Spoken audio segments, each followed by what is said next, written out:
Ladies and gentlemen, I hope you are having a wonderful day. We have something a little bit different today, not really because I wanted to make something different, but because I'm impatient, and that's kind of fueling this. If you recall, both the 91 and the Mustang are kind of at a standstill. The 91, however, we're kind of less of a standstill because technically, right now, we could put it together and it would run.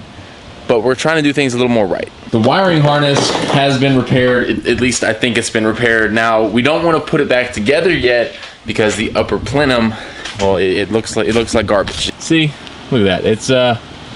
That doesn't look very good. So I wanted to get this sandblasted so I can paint it because it's all this coating that's peeling off. However, we had a problem with that. Everywhere is closed because it's the weekend. I got quoted by a mobile sandblaster for $250 to sandblast that little piece, and I wasn't about that, and parts for the Mustang come in tomorrow, so we had to get this done soon, and that's where Harbor Freight came in clutch with a portable abrasive blaster kit. $34 at Harbor Freight. We picked it up. We got some coal slag, which hopefully is the right kind of abrasive material, from Tractor Supply for $10. Respirator, goggles, because I value my life and I don't want to die, so that's where we're at.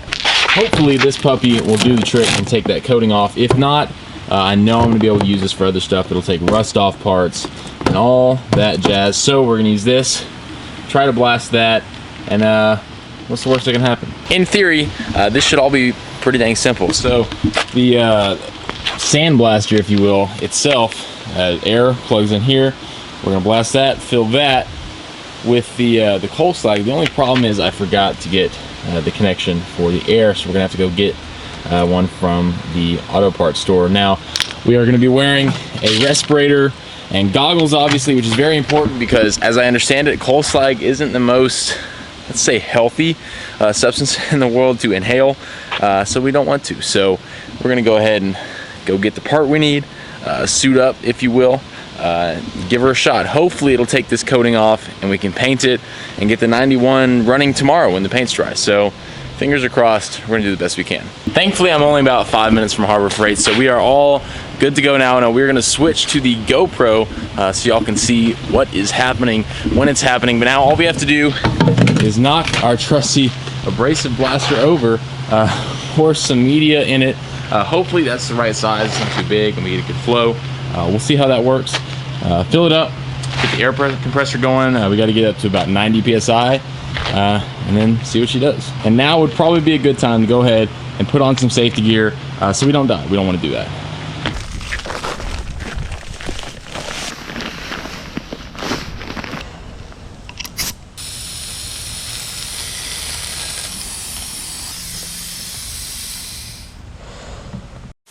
Exactly what I was worried about, in fact, happened. I didn't get the fine coal slag. I got more of the coarse stuff, which is too big to actually feed through the gun properly. Luckily, we're only 5 minutes away from Tractor Supply, so we're gonna run and grab the bag of fine coal slag. Hopefully that'll work. It should work. If it doesn't, then, you know, well, we tried. It's safe to say I'm pretty tired of running to the store today, but we do have the new coal slag. Let me show you the difference and what was causing the problem. This was the original stuff. You can kind of see how granulated that is. There's some big chunks in there. This is the new stuff, and it's just a powder. With that being said, let's load the machine up and see if we can actually sandblast it off. I don't know how confident I am, but we're gonna give it our best shot.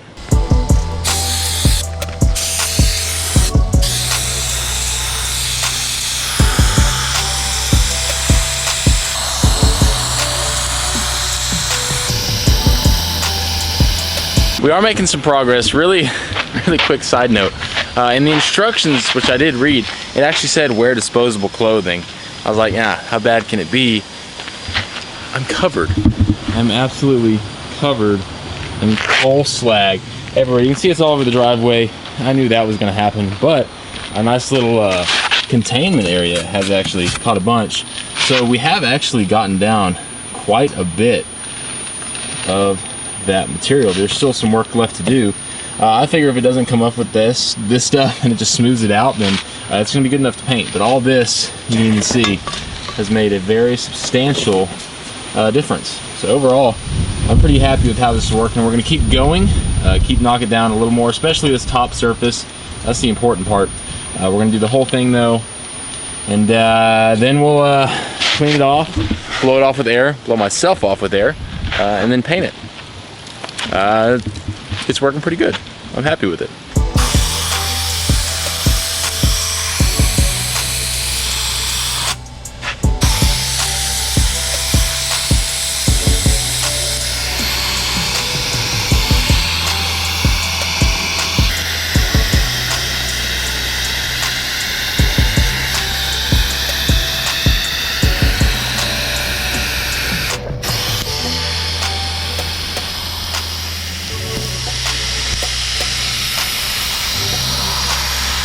I think that's what we're gonna call it for the blasting.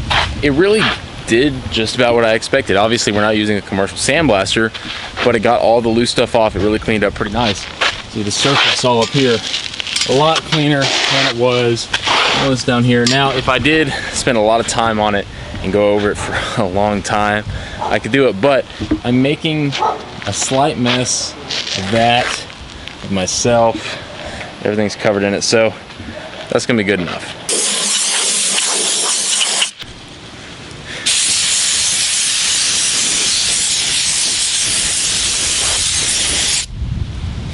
It's everywhere.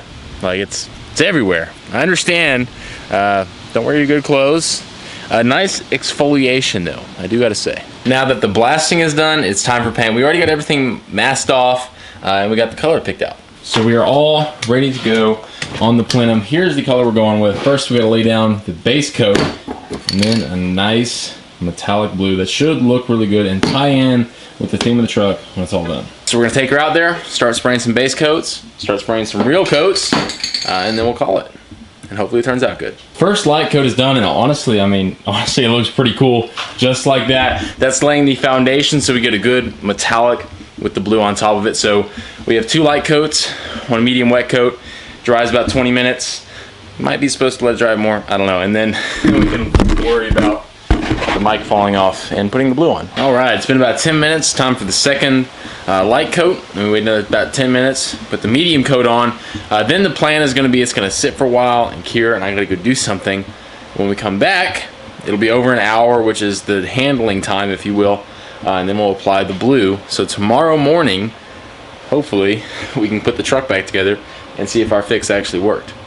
That's the plan at least. Now, second coat. Coat number 2 is down, and it's looking even better, like nice and shiny, I guess aluminum look. It's aluminum. So we're gonna wait another 10 minutes, come out, spray the third and final coat, and let it sit for a while, and we can get to the exciting stuff. Just like that, the third and final base coat is down, and I gotta say, I think this is gonna turn out pretty dang good. Look at that. That really does look pretty good on its own. We're gonna come back tonight when this is all dried and I have time, and probably put on the blue. If not, we'll put it on tomorrow, but we're near the finish line. Unfortunately, last night, the rain kind of decided to not let us paint. So it's the next day, it's tomorrow, which is today. It's time for blue. The intake already looks so much better with that new paint on there. I'm very happy with how that looks. It looks kind of factory, but we want blue. So the plan, we're gonna do the blue, and we have a paint pen. We're gonna outline all the lettering on here, which will look awesome, and then throw it on the truck. And we can see if it actually runs or not. It's still kinda, we're not sure. One light coat is down, and it's already looking pretty dang good. So we're gonna wait 10 minutes, same process as the base coat. Do another light coat, medium coat, let it sit, put it on the truck, see if she'll run. Third and final coat is on there, and you got to admit, it looks pretty dang awesome. Obviously, it's not perfect. This is not the final iteration of it either. It's all gonna come off eventually when we do a more serious motor build, but that's in the future ways. So we have to wait for this to dry, and then hit it with the paint pen. Just right here, go over the lettering, and we'll be good. I think we might actually be going a slightly different direction. So I got the Dremel tool thing, whatever you want to call it, and I actually sanded down the paint on the letters. I gotta say, it looks pretty good. So we might actually try to polish this up and see what it looked like that. So I think we're gonna give it a shot, try to polish it. If not, we can always paint over it, but painting over the blue paint, it wasn't working very well. Turns out I left my polish at home, so we're not polishing, but it does look pretty dang good as it is. So now it's time. We're gonna throw the harness on, put everything back together and see if she'll start. I hope so. If you've been following along, I know we've had some issues with a cracked exhaust manifold. I think it's actually something a little different. If you can see right down there is the EGR tube, which is very cracked in 2 pieces. EGR feeds right into the manifold, so pretty confident that in fact it's the EGR tube that is cracked, causing the exhaust leak. Whatever, we'll deal with it. We'll worry about that later. Now, let's see if we can get her to run. We made it. Everything's put back together. The motor is all assembled, at least to the best of my knowledge. We'll see. The question is, will it start? What do you think? Is it gonna start? It'll start. I know it'll start. Is it gonna run well? Let's see, we've been having that problem of it not running well on misfire. I think I fixed it though. You know? Only one way to find out. Fingers are crossed. Let's give it a shot. I really do want to be optimistic, but this truck has put me through so much that it's hard to be, but let's find out. Okay, come on. She wants to, come on.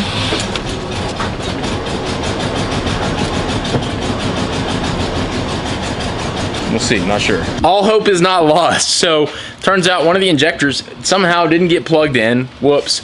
Also, yeah, so there was indeed a misfire, and this time it might have been my fault. I hope it was my fault.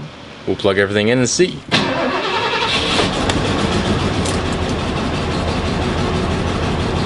There's still a misfire. I can feel it, but we'll see. After all that, it's still not great.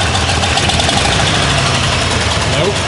I still think that injector is not firing, which I don't understand. It's a new connection. I don't know. So we'll do some more diagnosis, see what we can see. Well, I'm kind of at a loss right now. I don't really know exactly what's going on. I don't think that injector's firing.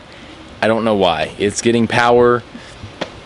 We know the injector's good, so we're gonna figure some stuff out. We're gonna look into it and see what we can do. But in the meantime, Mustang brakes are in that box right there, and that's gonna take priority. So we're gonna put the truck away and work on the Mustang.